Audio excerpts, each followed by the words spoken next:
ভাইরা আমার, আল্লাহর কসম করে বলি, একটা সময় আসবে মন খুলে নামাজ পড়তে চাইবেন। বিশ্বাস করেন ভাই, লিখে রাখেন ডায়েরিতে।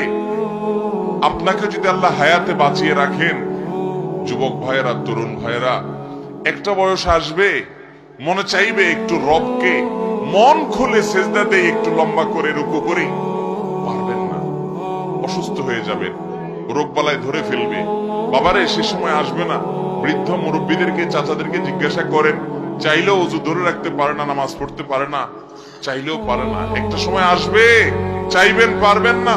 নামাজটাকে সুন্দর করেন, সময় মতো পড়েন, অনেক রাকাত নামাজ পড়বেন, নফল নামাজ পড়বেন। এটার চেয়ে উত্তম হলো ফরজটা পড়লেন, মূল সুন্নত গুলাই পড়লেন, কিন্তু ধীরস্থিরতার সাথে পড়লেন।